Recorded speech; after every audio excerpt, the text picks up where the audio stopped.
Baik, bismillahirrahmanirrahim. Assalamualaikum warahmatullahi wabarakatuh. Berjumpa kembali di acara Bincang Biologi Belajar bersama Guru Kreatif. Insya Allah masih di acara Sukses UTBK ataupun SBMPTN di tahun ini, teman-teman.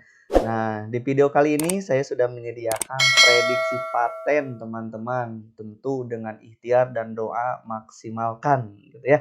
Nah, di prediksi paten ini saya menyediakan beberapa soal untuk kita perbincangkan teman-teman berkenaan dengan persiapan UTBK di tahun ini. Ini pelajari teman-teman gitu ya.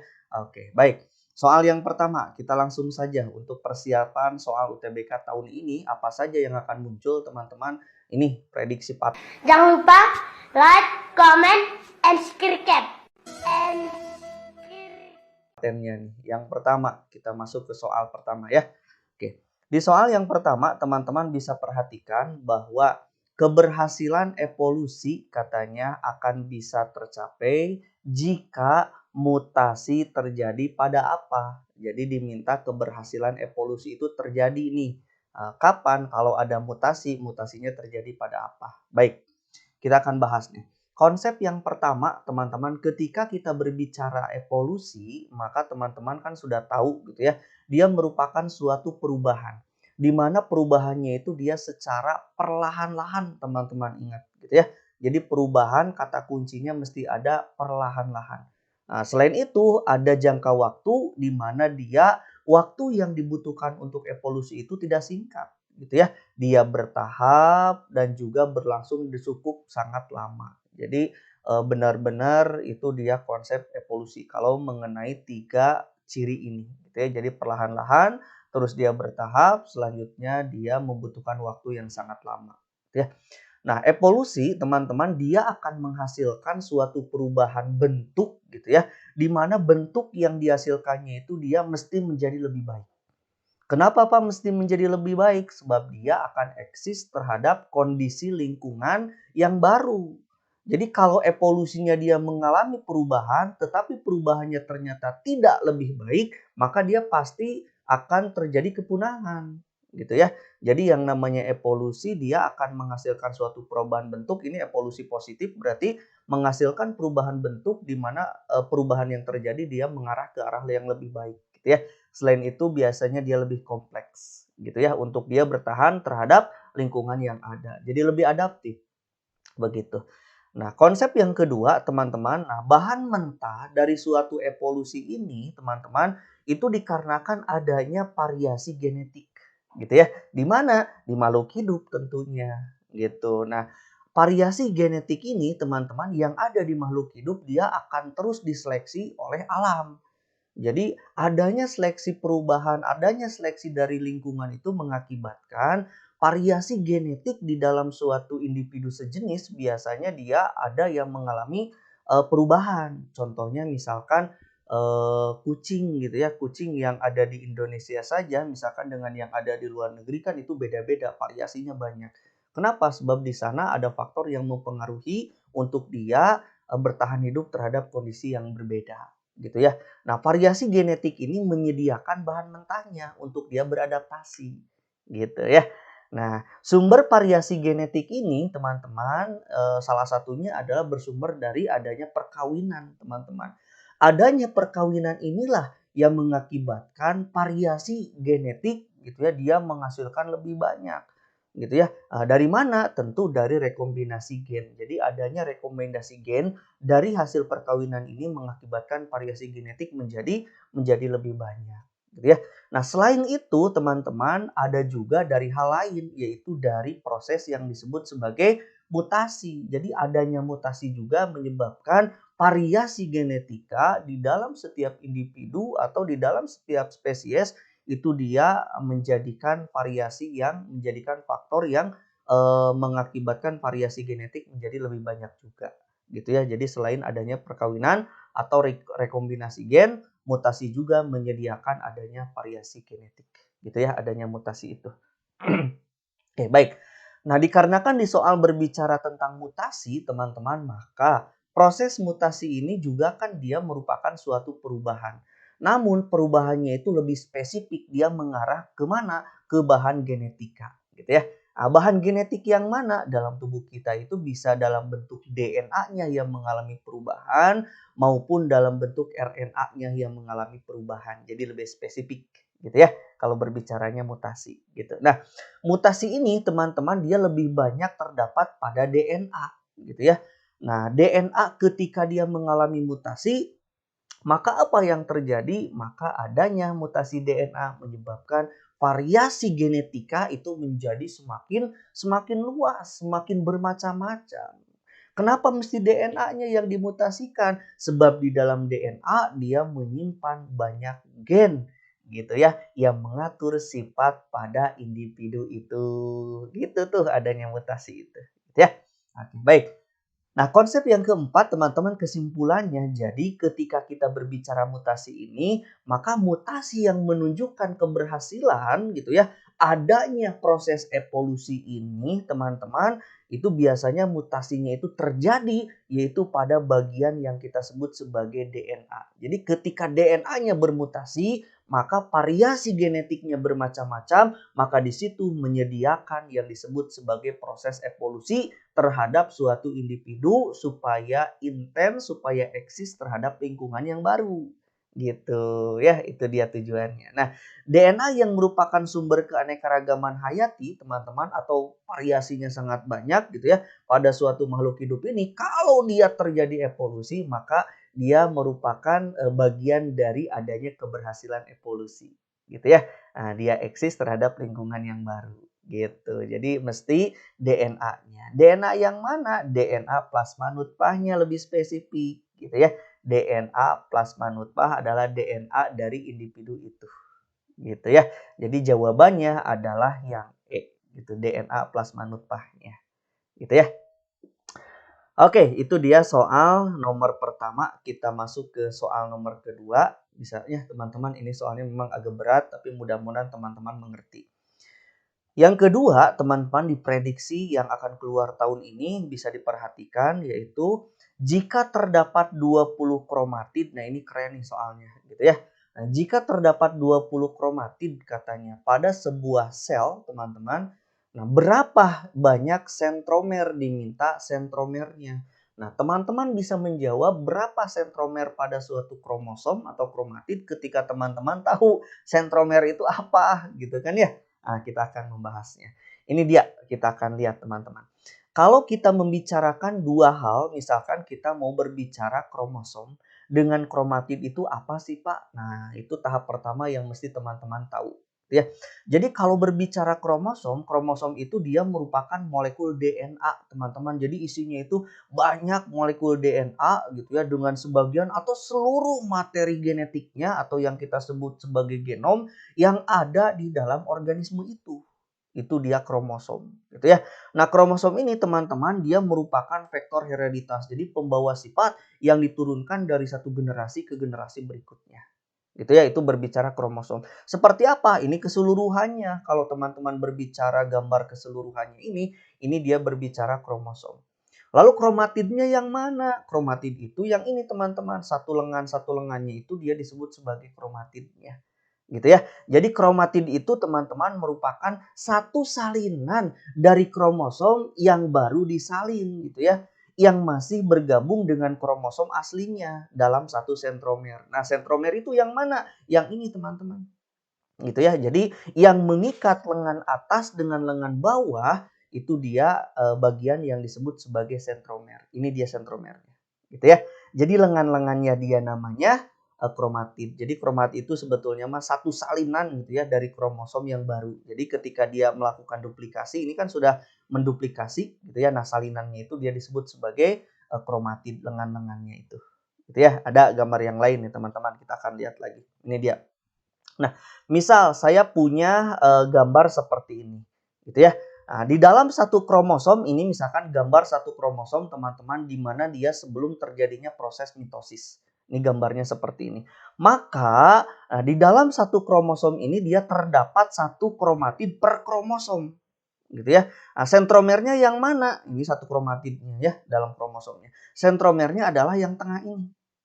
Gitu. Jadi yang mengikat lengan atas dengan lengan bawah itu dia sentromer. Ini dia satu kromosom sebelum mitosis, maka dia ini satu lengan ini dia disebut sebagai satu kromatid gitu ya per kromosom.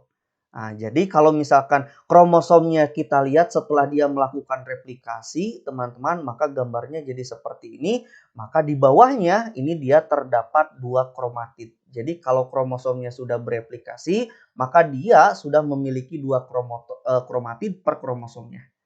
Gitu ya. Nah, sentromernya ya adalah yang di tengah yang mengikatnya. Gitu ya. Seperti itu. Ini dia sebelum mitosis. Kalau setelah mitosis dia akan kembali lagi ke posisi pertama, dia sudah mempunyai satu kromatid per kromosom, gitu ya. Jadi balik lagi ke awal kalau sudah terjadi pembelahannya. Nanti replikasi lagi. Maka kalau sudah replikasi, di dalam satu kromosom terdapat dua kromatid, gitu ya. Tapi kalau sebelum dan setelah mitosis dia memiliki satu kromatid. Ini adalah untuk menjawab 20 kromatid itu dia memiliki sentromernya berapa, gitu ya. Oke, nanti udah ketahuan nih jawabannya. Nggak apa-apa, kita konsepnya dulu Bri ya. Ini tolong perhatikan yang ini. Oke, kita lanjut ke konsep. Nah, konsepnya dari gambar tadi teman-teman bahwa ketika kita mengarah ke arah struktur kromosom, maka struktur kromosom yang tadi itu dia terdiri dari dua bagian utama, gitu kan ya. Ada bagian sentromer yang mengikat tadi yang bulat di tengah, ada bagian lengan kromosom. Gitu ya, itu dia struktur dari kromosom. Oke, yang tadi kita simpulkan berdasarkan gambar. Nah, konsep yang kedua, ketika kita membicarakan sebuah kromosom yang di dalamnya terdapat kinetokor, teman-teman, ini dia tempat mengikatnya benang spindle saat terjadinya pembelahan, gitu ya. Nah, sentromer ini dia merupakan bagian kromosom yang tidak terdapat gen. Jadi di dalam sentromer itu tidak ada gennya, gitu ya, tidak ada pembawa sifatnya. Nah, di mana pembawa sifatnya? Yaitu di lengan-lengan kromosomnya. Nah, sentromer dia berperan untuk apa? Sentromer ini dia berperan pada saat pembelahan sel gitu ya, sebagai tempat perlekatan benang-benang spindle. Tadi sudah kita bahas, melekatnya itu pada bagian yang disebut sebagai kinetokor. Gitu ya, itu dia peran dari sentromer. Sedangkan yang kedua yaitu lengan-lengan kromosom. Nah, lengan kromosom ini yang kita sebut sebagai kromatid atau badan kromosom, gitu ya. Nah, jadi teman-teman, kromosom terdiri dari dua kromatid identik, gitu ya. Untuk apa? Untuk kalau misalkan dua identik ini berarti dia sudah mengalami replikasi kromosomnya, gitu ya.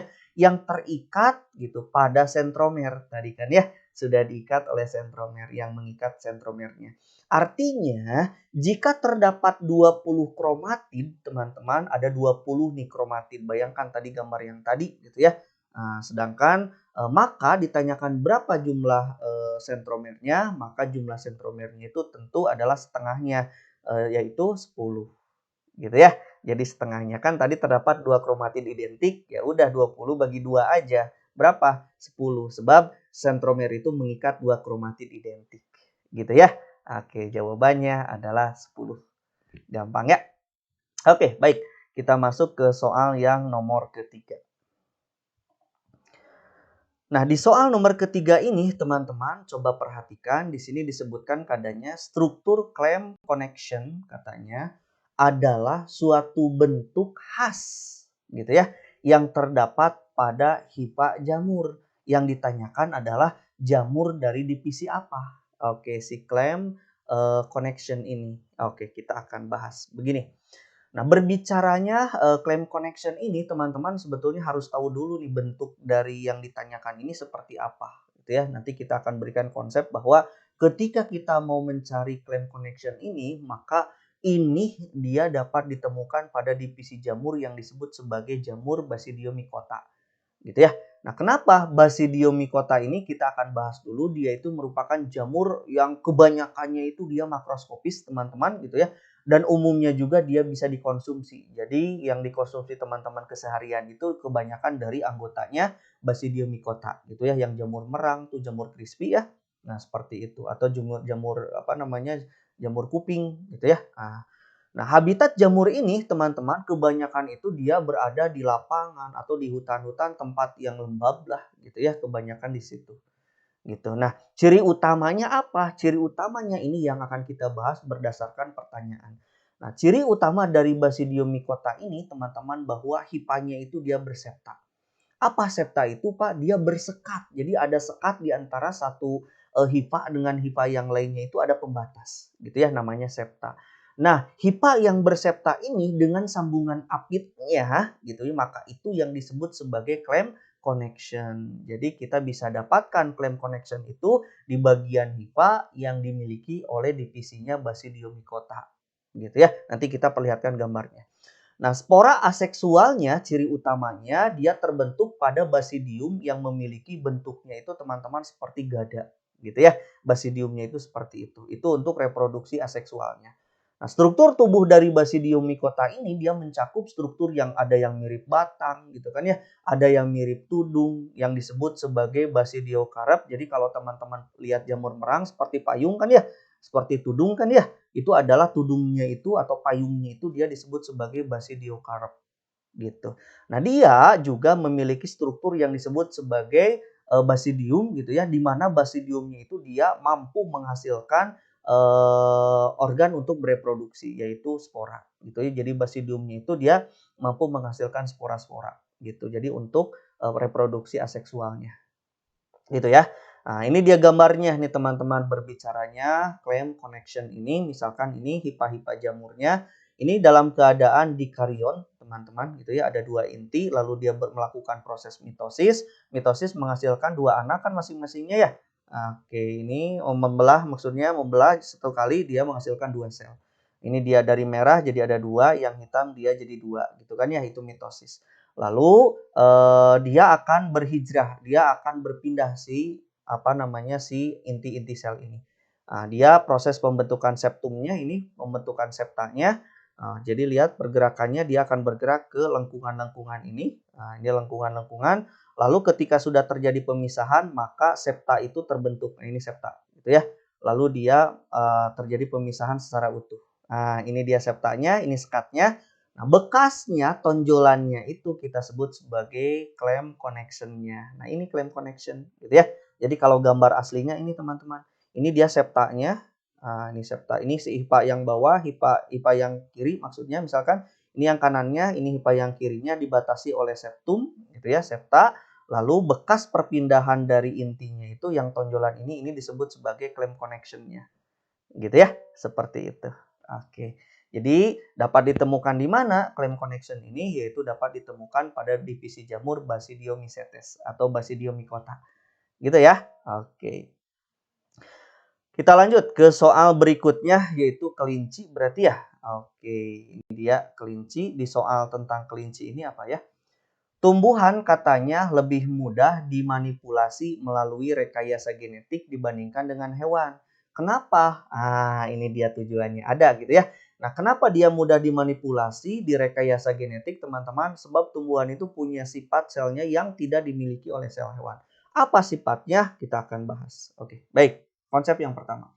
Nah, di sini diminta kenapa sih tumbuhan dia lebih mudah untuk dimanipulasi melalui rekayasa genetik gitu ya dibandingkan dengan hewan. Tadi sudah saya sebutkan bahwa sel-sel pada tumbuhan ini dia punya sifat yang disebut sebagai totipoten atau totipotensi. Apa itu totipotensi? Dia itu merupakan kemampuan jaringan atau kemampuan sel untuk membentuk satu individu utuh, teman-teman. Padahal dari satu sel, iya, dari beberapa jaringan, betul gitu ya. Jadi kalau teman-teman misalkan ambil sedikit aja, misalnya sama kuku misalkan dicoel gitu ya, diambil sedikit aja jaringannya, lalu ditumbuhkan dari bagian itu, maka dia mampu membentuk satu individu utuh tanpa kurang apapun. Nah, itu yang disebut sebagai totipotensi gitu ya. Hewan bisa tidak diambil misalkan jaringan sedikit dari tangan, lalu kita tumbuhkan di lab, bisa jadi orang utuh tidak? Nggak bisa. Gitu ya, hewan itu nggak bisa. Sedangkan tumbuhan bisa. Itu sifat yang disebut sebagai totipotensi. Gitu ya. Oke, siap. Konsep yang ketiga, teman-teman, sifat totipotensi yang menyebabkan tumbuhan dapat dikloning, teman-teman, menjadi tanaman utuh di mana hasil dari tanamannya itu benar-benar identik secara genetik. Jadi benar-benar 100% sama dengan induk dari mana teman-teman bawa. Gitu ya, sama persis gitu. Oke, sip.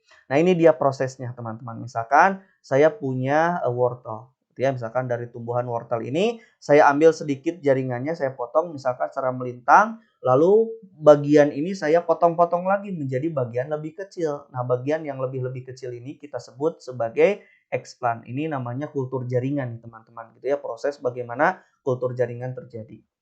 Nah, explant ini lalu saya tumbuhkan pada medium agar-agar teman-teman, di mana agar-agar itu isinya nutrisi bagi pertumbuhan explant ini. Nah, setelah disimpan di lab tentunya dalam keadaan steril, ini wajib steril, kalau tidak ini pasti sama jamur diserang, gitu ya.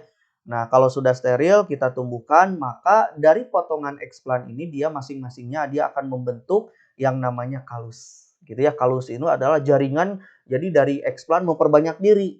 Itu jaringannya jadi banyak. Nah, itu disebut sebagai kalus. Nah, dari kalus ini dia akan berubah menjadi cikal bakal tumbuhan yang kita sebut sebagai embrio, gitu ya. Lalu dari embryoid ini dia akan menjadi embrio yang siap tumbuh, teman-teman, yang nantinya dia akan memiliki daun, memiliki akar yang disebut sebagai plantlet. Jadi tumbuhan mudanya. Kalau sudah berakar, ada muncul daun, lalu dia siap disemai. Kita siapkan tanahnya untuk kita pindahkan mediumnya. Gitu ya. Ini namanya adalah kultur jaringan. Bisa diperhatikan dari bagian yang kecil ini menjadi satu individu utuh di mana 100% sifatnya sama dengan induk sebelumnya. Ini namanya kultur jaringan. Inilah yang kita sebut sebagai kemampuan sel untuk bertotipotensi. Gitu ya, membentuk satu individu utuh. Gitu ya. Seperti itu. Jadi jawabannya teman-teman, kenapa bisa dimanipulasi? Sebab sel somatik tumbuhan ini teman-teman dapat menghasilkan individu utuh. Nah, yang tadi kita bicarakan adalah sifatnya adalah totipotensi. Gitu ya. Oke, dia mampu bertotipotensi sifat selnya itu. Bisa ya? Oke, ini adalah jawabannya. Oke, kita masuk ke soal berikutnya, yaitu apa ini, gorila ya. Nah, di soal yang ini teman-teman bisa diperhatikan, hipotalamus merupakan bagian dari apa? Katanya berarti ini masuk ke otak ya, kita akan bahas nih. Nah, hipotalamus ini teman-teman, sebelum saya perlihatkan gambarnya, bahwa teman-teman harus tahu bahwa hipotalamus ini dia merupakan bagian dari otak tentunya, gitu ya. Nah, fungsinya buat apa? Dia merupakan pengatur saraf dari otonom, teman-teman. Artinya saraf di mana teman-teman tidak menyadari proses fungsinya. Gitu ya, tidak disadari fungsinya.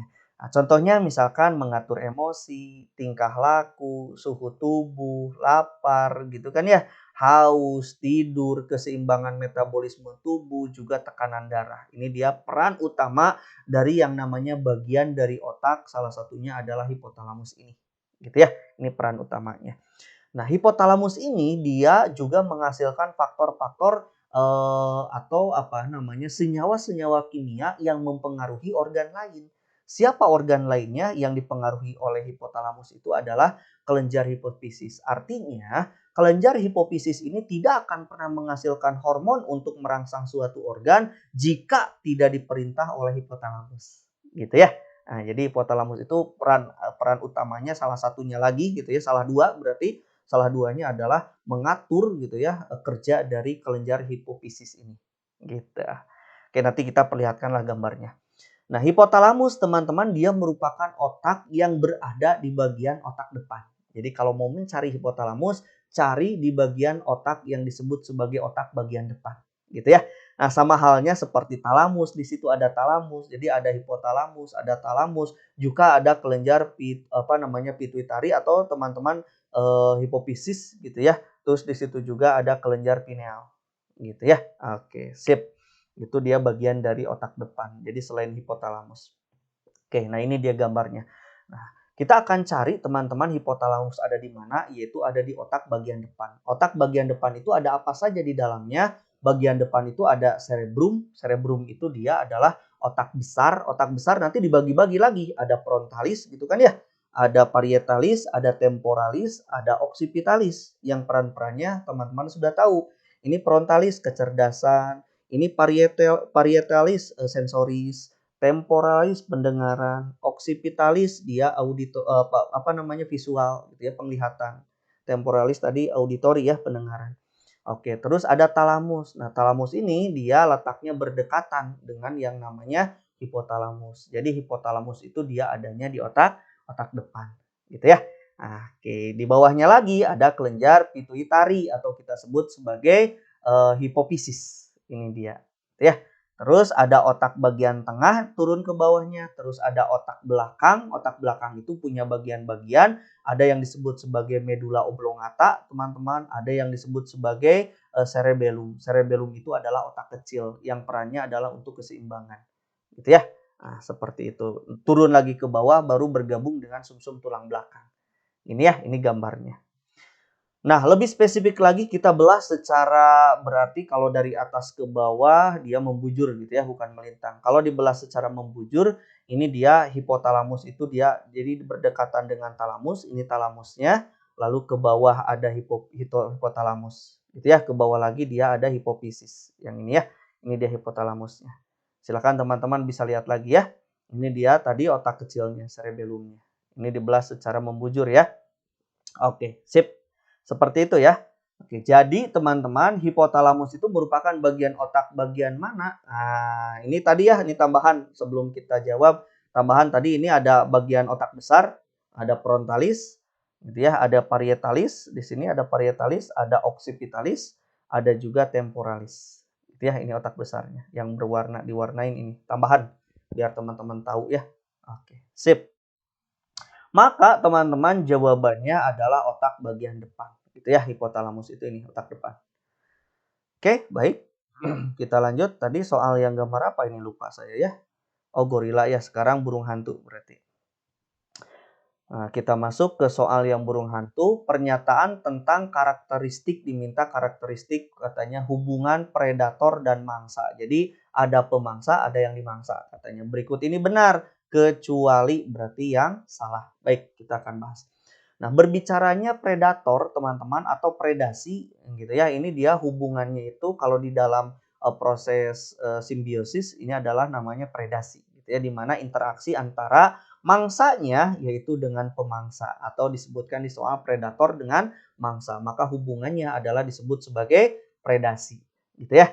Nah, makhluk pemangsanya baru disebut sebagai predator gitu ya. Oke, sip. Nah, di dalam sebuah konsep predasi, teman-teman, di dalam sebuah hubungan simbiosis ini, bahwa interaksi yang terjadinya itu biasanya yang satu diuntungkan, teman-teman, yang satu lagi dirugikan, gitu ya. Jadi menguntungkan salah satu pihak. Jadi yang mangsa kan dimakan, gitu ya, dia mati, dihancurkan oleh predator, gitu. Jadi menguntungkan salah satu pihak, yaitu dalam hal ini predatornya. Nah, contoh misalkan beruang memakan ikan salmon. Ikan salmon kan jadi mangsa. Beruang jadi predatornya ya. Beruang berperan sebagai predator mendapatkan makanan, sedangkan ikan salmon sebagai mangsanya, dia akan mati. Itu dia hubungan predasi memang seperti itu ya. Oke, nah karakteristiknya apa? Nah, ini yang jadi persoalan berdasarkan soal-soal ini, teman-teman. Ini yang jadi hubungan antara predasi dengan mangsa ya. Nah, yang pertama, kenaikan populasi mangsa gitu sering diikuti oleh peningkatan populasi pemangsa. Jelaslah, mangsanya banyak, maka pemangsanya pun ikut banyak. Kenapa? Sebab pemangsa dia dapat makanan yang tersedia banyak, gitu ya. Seperti itu. Masuk logika lah. Kenaikan populasi pemangsa diikuti oleh penurunan populasi mangsa. Ini berhubungan balik, timbal balik yang negatif kalau yang ini. Ketika pemangsanya makin banyak, yang dimangsanya pasti lebih sedikit. Kenapa? Sebab yang mangsa jadi sasaran pemangsa. Gitu ya, jadi sasaran pemangsa. Akibatnya yang pemangsa yang banyak ini dia banyak memakan mangsa, akibatnya mangsa akan turun. Gitu ya. Ya, masuklah.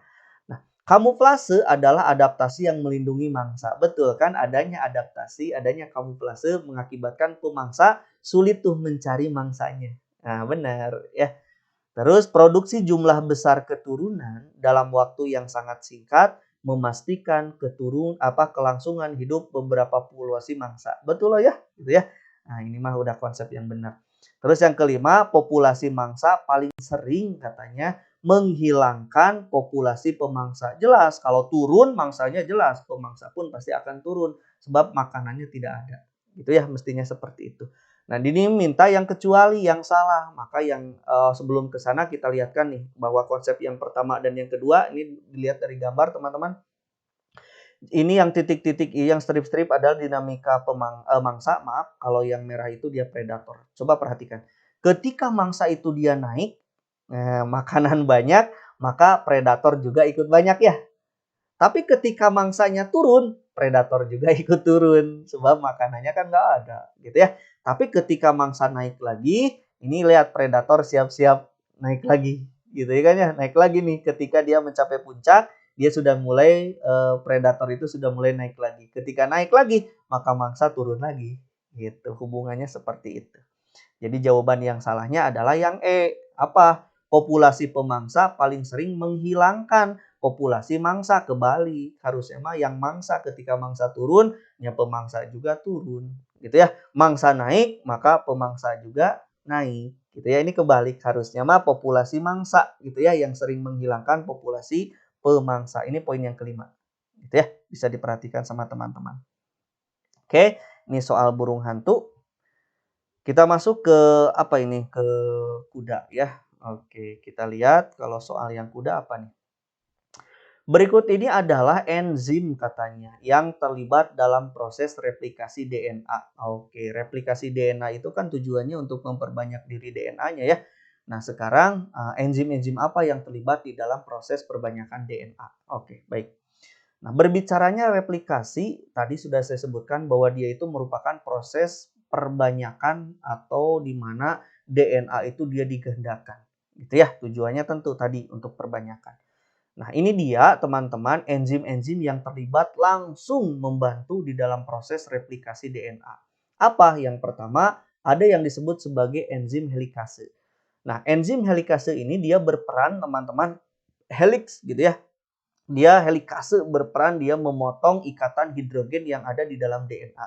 Ingat sama teman-teman bahwa di dalam DNA itu kan ada basa nitrogen gitu ya. Nah, basa nitrogen ini teman-teman misalkan adenin dengan timin itu diikatnya kan oleh ikatan hidrogen, di situ dipotong gitu ya. Nah, pemotong dari ikatan hidrogen di dalam DNA itu adalah enzimnya helikase supaya rantai yang satu dengan rantai yang lainnya berpisah. Gitu ya. Kan ingat DNA kan dua rantai ya. Hubungan antara basa dengan basa kan. Nah, ini harus dipisahkan ketika mau digandakan. Nah, salah satunya itu adalah dipisahkan terlebih dahulu oleh helikase. Yang kedua, ada enzim yang namanya topoisomerase. Yang ini berperan untuk meluruskan ikatan dari DNA. Teman-teman kan awalnya setelah terpotong setelah kan DNA itu dia double helix gitu ya, panjang terus terpilin gitu ya, spiral. Nah, diluruskannya itu oleh topoisomerase ini. Itu ya ketika enzim mau bereplikasi. Supaya dapat dipotong nanti oleh enzim helikase. Awalnya kan murintil gitu ya, awalnya dia spiral, maka harus diluruskan. Terus ada SSB teman-teman, ini single stranded binding gitu ya. Ini dia berfungsi untuk mencegah ikatan DNA yang sudah memisah untuk bersatu lagi dikarenakan mau replikasi. Jadi SSB ini mencegah ketika rantainya sudah berpisah, mencegah untuk menyatu lagi. Jangan dulu, belum selesai, ini kan mau replikasi. Nah, dicegah dulu gitu ya supaya tetap memisah oleh SSB ini. Terus yang keempat ada enzim DNA polimerase. Nah, kalau enzim ini teman-teman dia berfungsi untuk mengkatalisis. Nah, katalisis apa? Reaksi di mana polimerisasi deoksiribonukleotida. Jadi ini dia perbanyakan atulah bahasa kita gitu ya. Perbanyakan rantai-rantai DNA gitu menjadi untayan DNA atau mengkatalisis reaksi-reaksi pembentukan DNA gitu ya. Terus ada yang disebut sebagai enzim primase. Kalau enzim primase ini dia berfungsi untuk membentuk susunan disebut sebagai susunan primer DNA. Jadi primase itu dia yang perannya untuk membentuk susunan yang disebut sebagai primer DNA di mana akan terjadinya proses replikasi awal DNA. Gitu ya. Terus ada yang keenam yaitu ligase. Nah, kalau ligase ini dia berperan untuk menghubungkan gitu ya. Setelah dipisahkan terus sudah bereplikasi lalu dihubungkan dengan hasil replikanya menjadi untayan DNA yang sempurna lagi itu oleh ligase. Gitu ya. Oke, seperti itu. Nah, ini dia teman-teman. Ini dia rantai DNA itu kan ada dua. Nah, ini dia harus dipisahkan dulu ketika dia mau direplikasi. Yang memisahkan adalah helikase tadi ya. Nah, seperti tadi. Diluruskan dulu oleh topoisomerase supaya dia tidak spiral. Gitu ya, supaya setelah memisah maka jangan dulu bergabung nanti oleh SSB gitu ya, supaya tidak bergabung. Nah, gitu. Nanti DNA polimerase dia bermulai. Nah, dia mulai mau melakukan proses polimerisasinya, perbanyakan DNA-nya. Gitu ya. Oke, kalau enzim primase jadi pertamanya di mana nih bagian yang akan kita bermulai untuk perbanyakan. Ini dia primasenya. Setelah itu baru ligase berperan untuk menyambungkan. Gitu ya. Oke, jadi jawabannya adalah seluruhnya benar. Gitu. Itu enzim-enzim yang berperan di dalam proses replikasi DNA. Gitu ya. Terus selanjutnya ada soal mengenai apa ini? Ada soal mengenai ini ya, yang apa ini, jerapah ya. Assalamualaikum warahmatullahi wabarakatuh. Kabar gembira teman-teman, telah hadir pakar biologi memberikan solusi untuk setiap masalah Anda. Pakar biologi menyediakan les atau privat online dengan menggunakan Zoom teman-teman hanya 100.000 per 2 jam per pertemuan dan gratis konsultasi sepuasnya. Bisa untuk apa saja nih pakar biologi ini? Boleh untuk persiapan UTBK, persiapan ujian mandiri, ujian sekolah, bahkan ulangan harian sampai mengerjaan PR itu teman-teman dibantu oleh pakar biologi ini. Anda punya masalah? Pakar biologi solusinya. Segera hubungi 0878 6526 1205. Terima kasih. Nah, ini dia mengenai jerapah, teman-teman. Kita soal mengenai jerapah, kita lihat. Di soal jerapah ini, tingginya kadar NADH katanya yang dihasilkan melalui siklus Krebs, gitu ya, dihasilkan dari siklus Krebs katanya dapat memicu umpan balik negatif katanya. Berupa apa? Oke, jadi ketika kadar NADH ini tinggi katanya yang dihasilkan siklus Krebs, kalau tinggi terus dia memiliki sifat yang disebut sebagai umpan balik negatif. Nah, umpan balik negatifnya apa? Oke, baik kita bahas. Nah, teman-teman, seperti yang kalian ketahui bahwa siklus Krebs itu dia menghasilkan NADH sebanyak 6 NADH.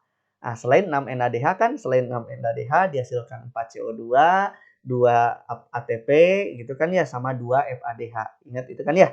Oke, namun kita akan membicarakannya adalah NADH saja.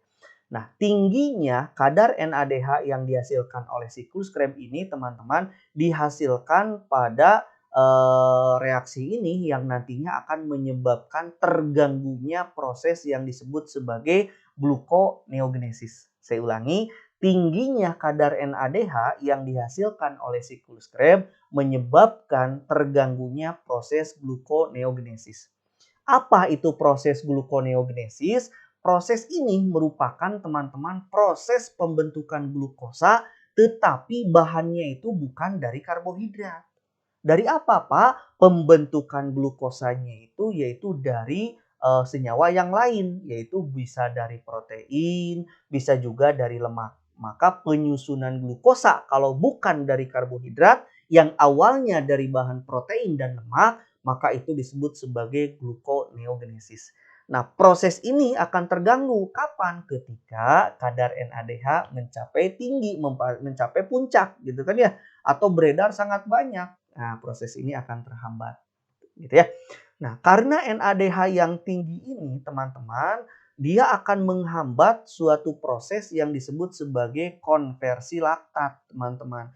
Jadi, misalkan kita di dalam proses glikolisis itu, teman-teman begini, misalkan respirasi anaerob gitu ya.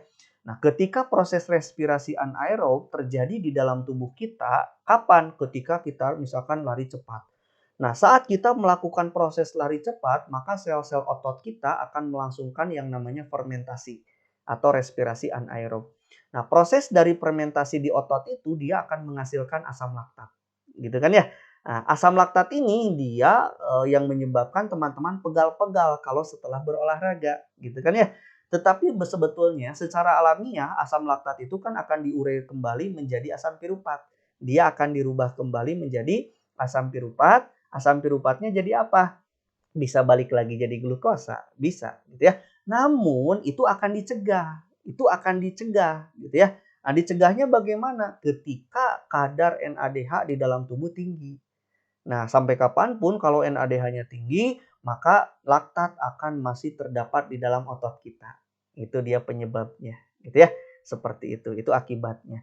Nah, ketika piruvat yang dibutuhkan untuk membentuk gluconeogenesis tidak ada, ya otomatis glukosa tidak akan dibentuk kembali. Gitu ya. Jadi ini yang bahayanya itu di situ. Gitu ya. Nah, secara konsep teman-teman bahwa kalau kita mau membentuk sebuah glukosa, glukosa itu kan dibentuk bisa dari karbohidrat, bisa dari protein, bisa dari lemak, gitu kan ya. Nah, kalau bukan dari karbohidrat, maka misalkan dari protein dengan lemak, maka konsepnya adalah gluconeogenesis. Contoh, dari protein itu kan dia memiliki monomernya itu asam amino. Asam amino bisa berubah jadi asam piruvat bisa jadi gliseraldehid 3-fosfat, bisa jadi glukosa, gitu kan ya, kalau dari asam amino. Atau bisa juga asam aminonya yang sudah berubah jadi asetil-CoA. Asetil-CoA dia akan berubah menjadi asam piruvat, reaksinya ke atas gitu ya. Jadi glyceraldehid 3-fosfat, lalu jadi glukosa. Sama dengan dari lemak. Kalau dari lemak itu misalkan kan monomernya 2 tuh. Satu gliserol, 2 asam lemak. Kalau dari gliserol itu kan bisa dibentuk gliseraldehid 3-fosfat. Lalu gliseraldehid 3-fosfat naik ke atas, bisa jadi glukosa. Asam lemak itu di dalam beta oksidasi dia dirubah jadi asetil-CoA. Asetil-CoA bisa jadi asam piruvat, bisa jadi gliseraldehid 3-fosfat, lalu bisa jadi glukosa. Itu gula, gitu ya. Jadi dari protein dan lemak pun bisa dibentuk gula, namanya gluconeogenesis. Itu tidak akan terjadi kapan? Kalau si asam piruvatnya tidak terbentuk, gitu ya. Nah, ini yang mencegahnya salah satunya adalah NADH yang tinggi mengakibatkan pembentukan asam piruvat tidak terjadi. Gitu ya. Oke, seperti itu. Jadi gambar yang lainnya ini dia teman-teman. Misalkan di dalam proses tadi contohnya asam laktat lah ya yang dekat-dekat ketika teman-teman berolahraga. Nah, setelah berolahraga fermentasi itu kan kita menghasilkan laktat, teman-teman. Laktat itu dalam keadaan normal ketika NADH-nya turun, maka dia akan dirubah kembali menjadi asam piruvat. Asam piruvat itu dia balik lagi gitu ya, akan terbentuk kembali, bisa terbentuk kembali glukosa gitu. Glukosa akan dipecah lagi, bisa gitu ya, kalau memang diperlukan lagi untuk aktivitas teman-teman. Jadi itu reaksi baliknya gitu ya. Nah, reaksi ini tidak akan pernah terjadi kapan? Kalau kadar NADH di dalam tubuh kita tinggi gitu ya. Jadi jawabannya adalah inaktif protein transport piruvat. Artinya konversi terhadap piruvat gitu ya tidak terjadi. Nah, kenapa? Sebab banyak protein-protein yang membantu di dalam transport piruvat itu dia inaktif. Gitu ya. Akibat inaktifnya protein ini mengakibatkan asam piruvat tidak terbentuk. Kapan protein ini inaktif? Gitu ya, ketika NADH-nya tinggi gitu ya. Oke, sip, pinter, gampang sekali. Jawabannya adalah yang A. Baik, selanjutnya kita masuk ke yang ayam. Nah, yang ayam ini katanya soalnya kita cek hewan mamalia yang tidak termasuk kelompok Eutheria. Oke, mamalia itu kan dibagi-bagi ya ada 3 kelompok. Baik, nah, berbicaranya mamalia, teman-teman sudah tahu bahwa dia kelompok hewan yang memberi makan anaknya gitu ya. Salah satunya adalah dengan cara menyusui gitu ya, misalkan manusia. Nah, sebetulnya ada 3 macam mamalia itu gitu ya. Ada mamalia tipe jenis dari marsupial gitu ya. Terus ada Eutheria, ada juga Monotremata. Dia juga mamalia-mamalia. Jadi ada 3 jenis gitu ya. Nah, kalau berbicaranya marsupial, teman-teman, dia merupakan jenis dari mamalia ketika dia dilahirkan dalam kondisi belum sempurna, teman-teman. Gitu ya, marsupial itu. Jadi bayi yang dilahirkannya itu dalam kondisi belum sempurna. Contohnya adalah kanguru. Akibatnya kan ketika belum sempurna biasanya kan dia punya kantung tuh disimpan di situ untuk sampai bayinya itu benar-benar siap beraktivitas gitu ya. Nah, seperti itu. Terus ada juga yang disebut sebagai kelompok dari Eutheria atau ini disebut sebagai mamalia berplasenta gitu ya. Dia merupakan jenis dari mamalia yang memiliki plasenta dan tali pusar. Nah, kalau yang ini banyak anggotanya gitu ya. Nah, plasenta dan tali pusar ini dia berfungsi kan untuk pertukaran nutrisi dan gas gitu ya ketika si bayinya ada di dalam rahim dari induknya. Gitu ya. Contohnya kan banyak ini monyet, kerbau, sapi, domba, jerapah, kapibara dan yang lain-lainnya banyak banget lah. Jadi pada umumnya yang hewan-hewan yang kita kenal yang masuk ke dalam mamalia itu dia anggota terbanyaknya itu adalah anggota Eutheria gitu ya yang memiliki plasenta. Dan yang ketiga ada kelompok dari monotremata. Kalau monotremata ini dia mamalia di mana dia itu berkembang biak memang bukan lagi melahirkan tapi dia bertelur. Kan umumnya mamalia itu dia melahirkan gitu, beranak gitu ya. Tapi ada mamalia yang bertelur. Nah, ini kita dikelompokkan ordonya itu masuk ke dalam monotremata. Gitu ya. Berbeda dengan mamalia yang pada umumnya kan yang melahirkan. Gitu. Contohnya adalah ada platypus, ada juga echidna. Nah, dua organisme ini dia termasuk ke dalam monotremata. Ini dia gambarnya. Nah, ini dia Prototheria. Ini dia. Ya. Ini ada platypus, teman-teman. Nah, ini dia echidna. Nah, Eutheria, Proteria itu dia monotremata ya. Ini dia Eutheria. Eutheria itu banyak, salah satunya adalah kuda. Nah, ini dia marsupial. Nah, itu ya, marsupial itu Matetheria. Ini dia kanguru. Oke, jadi jawabannya katanya mamalia yang tidak termasuk. Ya, berarti yang tidak memiliki plasenta ya adalah kanguru. Kanguru itu dia marsupial atau Metatheria ya. Oke, sip. Ini soal tentang apa tadi teh? Ayam ya. Nah, sekarang kuda zebra. Nah, di soal yang kuda zebra ini apa katanya operon TRP gitu ya, merupakan operon inducible. Oke, kita bahas ini teman-teman pasti berat nih konsepnya mengenai sintesis protein pada bakteri ini gitu ya. Sebab asam amino TRP itu triptofan teman-teman gitu ya, yang dihasilkan berfungsi untuk menginduksi aktivitas transkripsi gen pengkode enzim pensintesis triptofan. Nih, teman-teman bisa menjawab soal ini berat soalnya ketika teman-teman ngerti kata dasar dari proses sintesis protein. Salah satunya adalah sintesis protein pada bakteri atau pada prokariotik gitu ya. Kita akan bahas lah. Oke, nah berbicara operon TRP, teman-teman, ini dia dapat ditemukan di organisme yang kita kenal dengan sebutan bakteri, gitu ya. Salah satunya misalkan pada E. coli, gitu ya, yang hidup di dalam usus kita. Nah, operon TRP ini teman-teman dia merupakan sekumpulan gen, jadi kumpulan dari gen gitu yang dapat mengkode enzim biosintetik, teman-teman. Untuk apa enzim ini? Nantinya untuk membentuk suatu asam amino yang disebut sebagai asam amino triptofan gitu ya. Jadi operon TRP itu dia merupakan gen yang mampu mengkode asam amino triptofan. Gitu. Itu dia konsepnya. Nah, kesekumpulan gen ini, nanti kesekumpulan gen tersebut yang ada di dalam operon TRP ini itu ada 5 macam, teman-teman, dan letaknya berdekatan. Misalkan ada TRPE, D, C, B, dan sampai ke TRPA. Ini adalah macam-macamnya, gitu ya, dari sekumpulan gen yang mampu membentuk triptofan. Oke. Nah, TRP ini gen operon TRP ini teman-teman, TRP ini dia merupakan asam amino yang kita sebut sebagai triptofan. Tadi sudah saya bahas gitu ya. Nah, salah satunya triptofan ini adalah dibutuhkan untuk siapa? Untuk kebutuhan dari bakteri. Gitu ya. Jadi jenis asam amino ini memang dibutuhkan untuk aktivitas si E. coli ini. Nah, E. coli ini teman-teman sebenarnya dapat bisa mendapatkan triptofan dari lingkungan gitu ya untuk membentuk suatu proteinnya.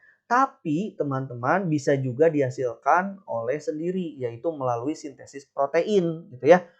Kenapa? Sebab dia memiliki operon TRP. Jadi ada gennya gitu. Jadi selain dia dapat mengkonsumsi dari luar triptofannya, dia juga bisa memproduksinya gitu ya.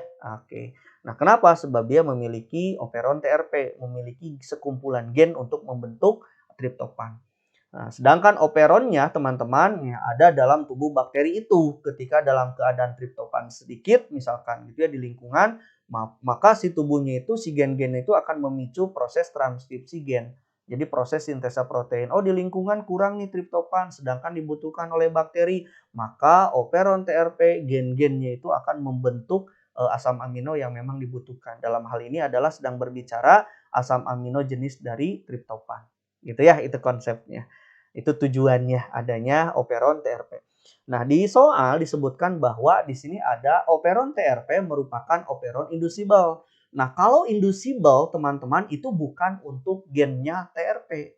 Tapi untuk siapa? Untuk operon LAC gitu ya yang disebut sebagai LAC operon. Jadi inducible itu adalah khusus untuk mengkode asam amino LAC, teman-teman, LAC operon ini gitu ya, bukan untuk operon TRP gitu ya. Jadi salah berarti pernyataan pertama. Kita bahaslah. Nah, kalau yang ditanyakan lac operon maka dia berbicaranya operon inducible dia. Apa itu? Kita akan bahas nih konsepnya. Nah, adanya lac operon ini teman-teman dia mampu memproduksi atau apa namanya dia mampu menghasilkan suatu energi yang dibutuhkan oleh bakteri itu gitu ya. Dari mana? Dari yang disebut sebagai bahan dari beta galaktosidase. Jadi dia dengan bantuan enzim ini mampu memproduksi energi yang memang dibutuhkan oleh bakteri gitu ya dalam proses lac operon gitu. Nah, beta galaktosidase ini teman-teman dia prosesnya itu dia memecah laktosa. Jadi dikarenakan lac operon berarti kan laktosa dari laktosa. Lac itu dia laktosa gitu ya. Yang dipecah oleh beta galaktosidase menjadi glukosa dan galaktosa. Nah, ini adalah sumber energinya yang memang dibutuhkan oleh bakteri. Nah, gen struktur gen Z yang kita gen ini dia salah satunya mampu menghasilkan gen galaktosidase ini gitu ya, enzim-enzim ini. Dan ada juga gen Y. Gen Y itu dia menghasilkan enzim yang disebut sebagai permease gitu ya. Dan ada gen A kecil, alpha teman-teman. Ini dia transacetilase gitu ya. Jadi di dalam lac operon itu ada gen-gen yang memang dibutuhkan di dalam prosesnya. Yaitu ada Z, ada Y, dan ada alpha ini. Gitu ya, ada A ini. Nah, gen pengaturnya yaitu disebut sebagai gen I gitu ya, yang perannya itu sebagai protein represor teman-teman. Jadi ini yang memulainya. Jadi pengaturnya adalah gen I di dalam proses pemecahan laktosa gitu ya. Nah, sedangkan operon inducible-nya sendiri jalurnya itu seperti ini teman-teman ketika mau proses katabolisme gitu ya. Nah, ketika mau proses pemecahan, jadi enzim-enzimnya itu diproduksi gitu, diproduksi dulu. Kapan? Hanya jika nutrisinya tersedia. Jadi ada laktosa, lalu si operon inducible itu akan masuk menghasilkan beta galaktosidase untuk memecah laktosa gitu ya. Setelah itu akan dibentuk nutrisi. Nanti nutrisinya itu kan jadi sumber energi yang memang dibutuhkan oleh si bakterinya gitu ya. Nah, gitu. Nah, ketika misalkan ternyata untuk bakteri-bakteri yang memanfaatkan laktosa, maka dia jalurnya itu ke lac operon gitu ya. Nah, sedangkan misalkan ada juga bakteri yang memanfaatkannya itu bukan laktosa, tetapi dalam hal ini misalkan triptofan, maka jalurnya masuk ke TRP operon gitu ya, atau kita sebut sebagai operon reversible. Nah, jadi pernyataan pertama itu mestinya operon TRP itu dia merupakan operon reversible, bukan inducible gitu ya. Nah, contoh misalkan tadi disebutkan bahwa pada E. coli dia mensintesis triptofan sebagai sumber energinya kan untuk dibutuhkannya. Dia itu merupakan molekul prekursor teman-teman yang dibentuk melalui tahapan-tahapan di dalam sintesis protein. Gitu ya. Nah, seluruh enzim yang diperlukan untuk mensintesis triptofan ini dia dikelompokkan dalam satu kromosom yang kita sebut sebagai operon TRP gitu ya. Jadi ada gen khusus pengkode asam amino jenis triptofan gitu ya.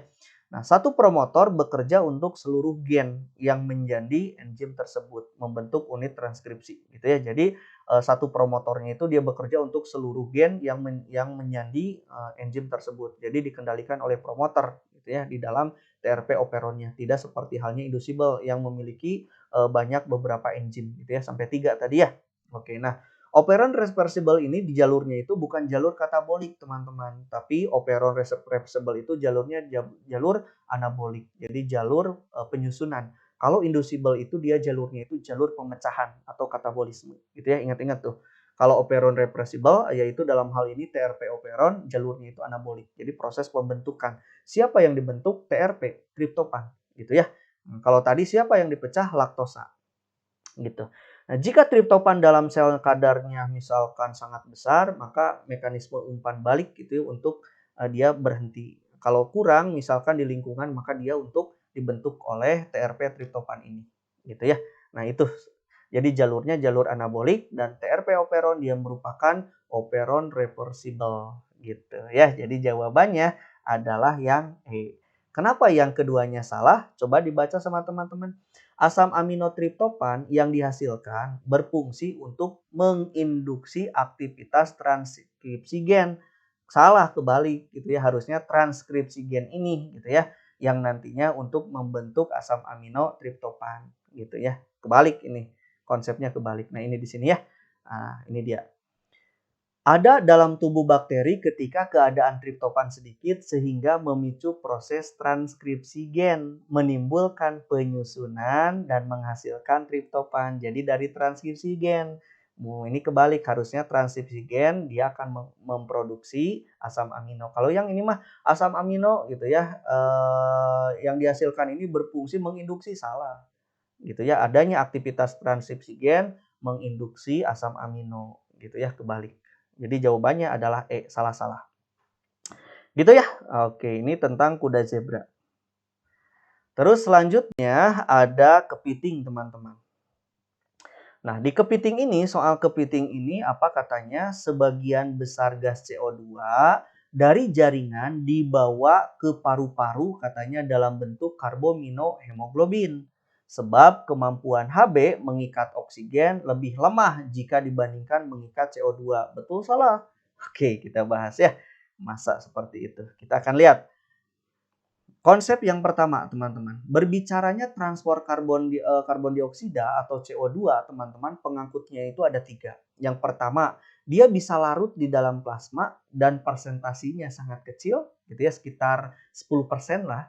Terus ada karbon dioksida yang berikatan dengan hemoglobin, gitu ya. Nah, ini sekitar meningkat lebih banyak daripada nomor 1. Yang lebih banyak lagi adalah karbon dioksida itu diikat dalam bentuk bikarbonatnya. Dari dalam bentuk ion bikarbonatnya ini yang lebih banyak. Ini sekitar 60%-nya di dalam tubuh kita karbon dioksida diikat dalam bentuk ion bikarbonat. Gitu ya. Oke. Nah, berdasarkan ketiga cara tersebut tadi, teman-teman, sekitar persentase terbesar tadi sudah yang saya sebutkan itu 60%-nya itu dalam bentuk ion bikarbonat, gitu ya. Nah, sedangkan dalam bentuk pengikat dengan hemoglobin itu sekitar 30%, betul kan ya? Jadi sisanya tadi yang berikatan dengan plasma gitu ya, dia bersatu dengan plasma darah itu sekitar 10%. Gitu. Jadi lebih sedikit. Hal ini dikarenakan apa? Dikarenakan kemampuan hemoglobin ini, teman-teman, lebih mudah berikatan dengan oksigen, bukan dengan karbon dioksida, gitu ya. Jadi sekitar 30% kalau dengan CO2, sedangkan kalau Hb dengan oksigen itu dia lebih besar dari 30%, lebih dari 30%. Gitu ya. Jadi pernyataan kedua berarti salah ini ya. Oke, nah hemoglobin yang berikatan dengan oksigen ini, teman-teman, dia akan membentuk oksihemoglobin namanya. Sedangkan kalau hemoglobin berikatan dengan karbon dioksida, dia membentuk karbominohemoglobin, gitu ya. Dia akan membentuk yang keduanya, yaitu karbominohemoglobin, gitu. Gitu ya. Nah, selanjutnya teman-teman, ini dia karbominohemoglobin. Ini gambarnya. Yang pertama CO2 dari jaringan, hasil dari metabolisme, gitu kan ya. Dia akan keluar 10% ke plasma. Yang kedua 30% berikatan dengan Hb, gitu ya, jadi karbominohemoglobin. Yang ketiga adalah dalam bentuk ionnya, yaitu HCO3. Ini ion bikarbonatnya, 60%. Gitu ya. Oke, sip. Jadi jawabannya adalah yang E. Nah, salah, sebagian besar CO2 dalam karbominohemoglobin, salah. Harusnya ion bikarbonat. Nah, kemampuan Hb mengikat O2 lebih rendah, salah. Seharusnya lebih kuat. Gitu ya. Jadi jawabannya salah-salah. Oke, itu jawabannya. Tadi soal kepiting, kita masuk ke soal apa ini? Panda apa ya? Oke, sip. Bukan panda itu ya, tapir kayaknya. Tanaman menyerap nutrisi organik katanya dan air melalui sistem akar. Sedangkan karbon dioksida diserap akar dari lingkungan. Betul atau salah? Kita bahas. Kombinasi senyawa organik bersama dengan air, karbon dioksida, dan sinar matahari menghasilkan energi yang memungkinkan tanaman untuk tumbuh. Oke, kita bahas. Ini dia, teman-teman. Nah, tanaman menyerap nutrisi anorganik, teman-teman, gitu ya, berupa mineral dan air itu betul. Dia melalui sistem akar, gitu ya. Dia melalui perakaran dari bawah. Jadi kalau mineral dengan air itu, teman-teman, untuk proses fotosintesis itu dari dalam tanah. Gitu ya. Nah, karena zat anorganik dan air berada di dalam tanah sehingga masuk ke dalam tumbuhan melalui akar. Jelas ini konsepnya masuk di akal ya. Oke, yang kedua, sedangkan karbon dioksida dari mana? Bukan dari tanah, tapi dari lingkungan, gitu ya. Nah, dari lingkungan yang diserap oleh tumbuhan melalui apa? Melalui stomata, bukan melalui akar. Gitu ya, kalau karbon dioksida dia melalui stomata, tidak melalui akar sebab ada di lingkungan di udara, gitu ya. Oke, sip. Nah, kombinasi air, sinar matahari, karbon dioksida di dalam tumbuhan akan menghasilkan senyawa organik, teman-teman. Senyawa organiknya apa? Senyawa organiknya adalah glukosa, C6H12O6 di dalam proses fotosintesis, gitu ya. Sedangkan glukosa digunakan untuk membentuk energi. Jadi glukosanya itu untuk apa? Untuk energi tumbuhan tersebut, gitu ya. Untuk energi tumbuhan tersebut, gitu ya. Oke, nah ini dia teman-teman. Jadi yang bahan anorganiknya apa? Ada CO2 dari udara gitu ya yang diserap oleh stomata, ada air dengan mineral itu dari dalam tanah. Nanti dengan bantuan sinar matahari sebagai sumber energinya dengan bantuan klorofil gitu ya. Klorofil itu dia berperan untuk apa? Dia berperan untuk salah satunya adalah menangkap energi yang dihasilkan dari sinar matahari yaitu foton yang nantinya akan menghasilkan C6H12O6 dalam hal ini adalah gula dan juga melepaskan oksigen gitu ya. Jadi jawabannya adalah yang E, salah-salah. Tanaman menyerap nutrisi organik dan air mineral harusnya bukan nutrisi organik tapi nutrisi anorganik gitu ya. Nah, gitu bukan nutrisi organik tapi harusnya nutrisi anorganik. Salah. Kombinasi senyawa organik bersama dengan air, ini kombinasi senyawa organik, kan harusnya anorganik gitu ya. Nah, di sini yang salahnya ya. Oke, baik. Jadi jawabannya adalah yang E, salah-salah. Harusnya anorganik. Organiknya maka sudah terbentuk itu di akhir gitu ya. Oke. Jadi jawabannya adalah E. Kita masuk ke yang kura-kura. 2 soal lagi berarti ya. Semangat teman-teman, ini 15 soal. Setiap sel yang membelah secara meiosis katanya dapat menghasilkan apa? Oh, meiosis itu kan menghasilkan 4 anak dari satu induk ya. Kalau mitosis 2 anak dari satu induk. Gitu ya, itu dia perbedaannya. Nah, meiosis dia merupakan pembelahan yang menghasilkan 4 sel anak tadi sudah saya sebutkan dengan jumlah kromosomnya setengah atau separuh dari induknya. Kalau induknya 2N, maka anaknya pasti N. Jadi 4 selnya itu N. Induknya 2N. Gitu ya. Nah, sedangkan kalau mitosis kan induknya 2N, anaknya kan 2, masing-masingnya 2N. Jadi sama dengan induknya. Kalau mitosis, kalau meiosis setengah dari induknya. Gitu ya. Nah, biasanya meiosis terjadi pada pembentukan sel-sel sperma dan ovum. Jadi di dalam proses pembentukan gamet, kalau sperma di testis, misalkan kalau ovum di ovarium, itu dia pembelahannya secara meiosis. Gitu ya. Nah, sehingga pada pembelahan meiosis dia dari satu induknya itu misalkan sperma ataupun ovum, kalau sperma dia menghasilkan 4 sel yang fungsional, sedangkan dari satu induk ovum dia juga menghasilkan 4 sel. Hanya yang fungsional cuma 1, tapi sel yang dihasilkan sama 4 gitu ya. Nanti kita lihat di gambarnya. Nah, pada ovum teman-teman tadi sudah saya bahas, yang fungsional itu cuma 1, sedangkan 3-nya lagi dia membentuk badan polar gitu ya, tidak berfungsi menjadi ovum. Nah, ini dia gambarnya. Sama, hasilnya 4, 1, 2, 3, 4. Tetapi yang akan jadi ovum cuma 1, 3 lagi dia terdegradasi menjadi badan polar. Gitu ya. Sperma juga sama 4, hanya 4-4-nya kalau di sperma dia fungsional. Gitu ya. Ini pembelahannya teman-teman. 2 kali membelah. Gitu. Ini dia. Set meiosis 1, meiosis 2. Gitu ya. Oke, ini induknya. Kalau induknya mitosis, maka dari induk 2N menghasilkan induk 2N lagi. Ini mitosis. Gitu ya. Nah, meosisnya di sini 2 kali. Gitu, menghasilkan 4 sel anak. Gitu ya.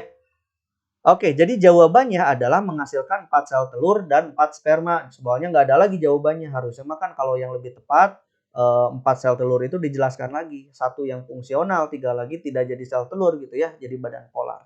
Dikarenakan pilihannya seperti ini, maka teman-teman wajib jawab yang 4 saja.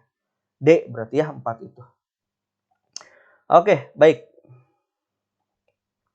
Terus soal yang ini ada burung. Oke, di soal burung ini katanya teman-teman, manakah dari pernyataan berikut katanya yang bukan berarti yang salah ya, merupakan peristiwa fase hidup dari tumbuhan lumut. Oke, kita akan bahas. Nah, teman-teman, lumut itu dia nama lainnya adalah Bryophyta, di mana dia mampu melakukan proses yang disebut sebagai metagenesis atau pergiliran keturunan, gitu ya. Nah, pergiliran keturunan antara apa? Yaitu fase gametofit dengan fase sporofit. Dominannya yang mana? Dominan pada tumbuhan lumut adalah fasenya gametofit. Ini dia fase penghasil gamet gitu ya kan, dilakukan oleh tumbuhan lumut. Jadi fase gametofit itu adalah tumbuhan lumutnya. Makanya disebut sebagai fase dominannya. Gitu ya. Oke, terus selanjutnya, nah gametofit ini dia untuk tumbuhan lumut itu dia bersifat kromosomnya itu haploid atau N. Gitu ya, yang terdiri atas 2 badan, yaitu ada yang nanti untuk menghasilkan archegonium sebagai penghasil ovum, ada nantinya antheridium yang nantinya dia untuk menghasilkan sperma gitu ya. Nah, archegonium ini teman-teman dikarenakan dia sebagai penghasil ovum gitu ya. Selain itu, archegonium juga dia mampu menghasilkan senyawa berupa gula, teman-teman, dan protein yang bersifat atraktan bagi siapa? Bagi sperma.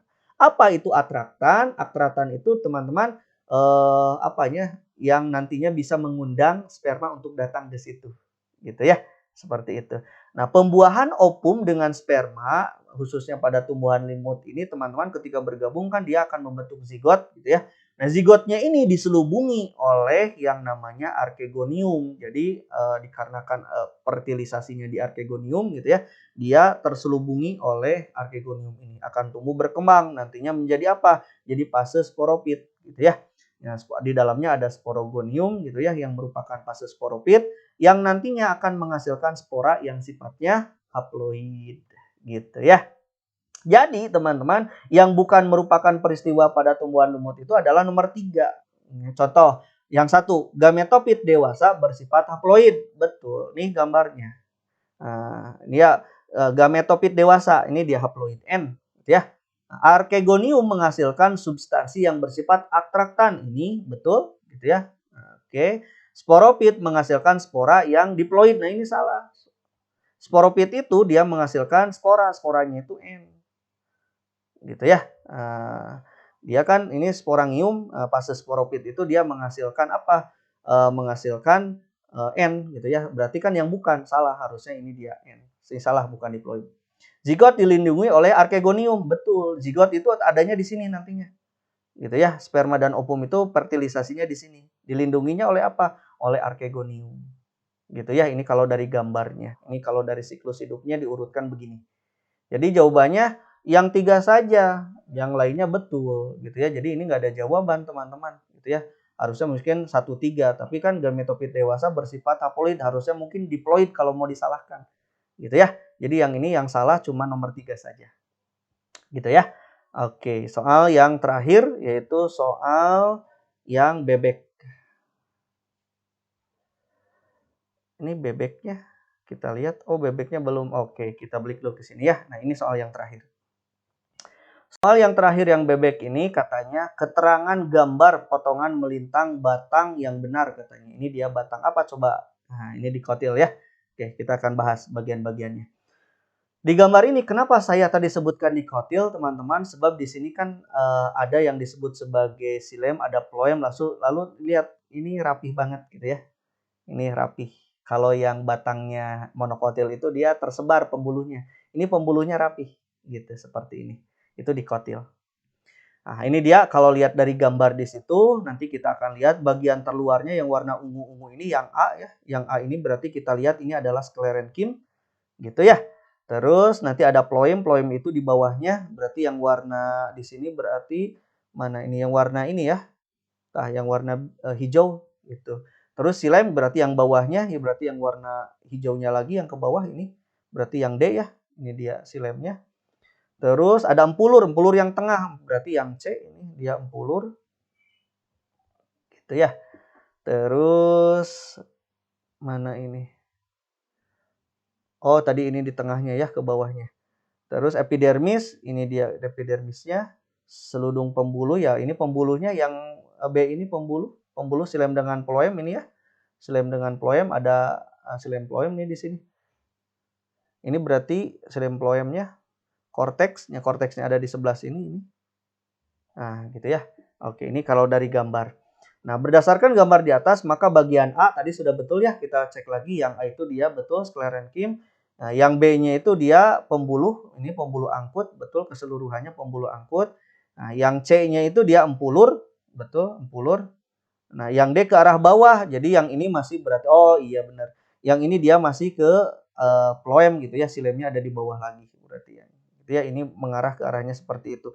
Jadi kalau yang ini lebih jelas nih, silemnya lebih kelihatan gitu ya. Jadi ada kambiumnya yang memisahkan yang titik yang ini nih, titik-titik besar, ini kan phloem, nah di bawahnya ini dia silem.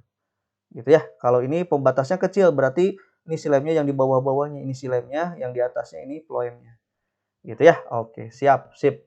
Itu berdasarkan gambar. Jadi jawabannya semuanya benar berarti ya. 1 2 3 4 ini seluruhnya betul. Ini jaringan pembuluhnya ada juga gitu ya. Batang dikotil. Oke, itu dia soal yang terakhir teman-teman. Mudah-mudahan bermanfaat. Silakan teman-teman nanti bisa apa namanya? Bisa pelajari gitu ya, bisa pelajari di soal yang ini. Nah, ini 15 soal teman-teman prediksi paten nih, silahkan pelajari. Mudah-mudahan bermanfaat untuk UTBK di tahun ini, teman-teman. Silahkan pelajari ya. Mudah-mudahan teman-teman sukses. Saya ucapkan terima kasih. Assalamualaikum warahmatullahi wabarakatuh.